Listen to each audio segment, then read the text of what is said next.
મારું નામ છે આમદભાઈ અલારખા જત. હું ગુજરાત રાજ્ય વકફ બોર્ડનો ડાયરેક્ટર તરીકેની જવાબદારી સંભાળી ચૂક્યો છું અને ભારતીય જનતા પાર્ટીમાં ઓછામાં ઓછા 30 વર્ષથી કાર્યકર્તા તરીકે આગેવાન તરીકેની જવાબદારી નિભાવતો હતો. આજે તમે પ્રચારમાં નીકળ્યા, શું કહેશો? આજે અમે વોર્ડ નંબર 2 અને 3ની આજુબાજુના વિસ્તારમાં અમે આજે પ્રચાર માટે નીકળ્યા છીએ. તેમાં અમારી સાથે ઉમેદવારો જે છે બેન શ્રી માલતીબેન ગોર છે, રબ્બાનીભાઈ જત છે અને હર્ષદભાઈ માંડેલ છે અને શાંતાબેન જોગી છે.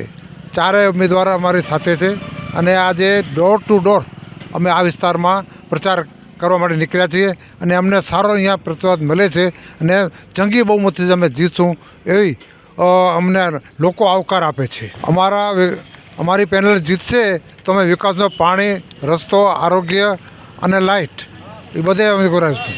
કોંગ્રેસ જીતતી આવે છે, એક જ અમારો કેન્ડિડેટ જીતતો હતો, પણ આ વખતે ઓછામાં ઓછા ચારે કેન્ડિડેટ જીતશે અને વિકાસનો કામ અમે જરૂર કરશું.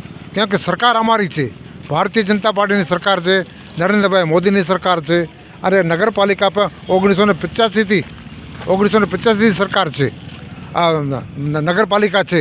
તો આજે તમે જોઈ રહ્યા છો અહીંયા પાણીની બહુ તકલીફ હતી. તો આ જ વિસ્તારની અંદર આપણા ભુજના ધારાસભ્ય માન્ય છે કેશુભાઈ પટેલે અહીંયા 1 લાખ લીટરનો ટાંકો બનાવ્યો છે. તમને ખબર છે અહીંયા ટપકે છે આમાં સુરલ બીચ રોડ ઉપર. એનો આજે બધાને લાભ મળે છે. એનું કારણ એ કે જ્યારે ધારાસભ્ય કે નગરપતિ હોય કે એના સભ્યો હોય, જો જ્યારે નગરપાલિકા અને જિલ્લા પંચાયત અને તાલુકા પંચાયત હોય કે સરકાર હોય તો કામ તો થવાનું જ છે. બાકી કોંગ્રેસની તાકાત નથી કે કામ કરાવી જાય અહીંયા, અને કરી પણ ન શકે. કેમ કે 1 કે 2 ના કે 5 ઉમેદવાર મારો ઊભે જીતે એમાં કાંઈ ભલીવાડ થાય નહીં.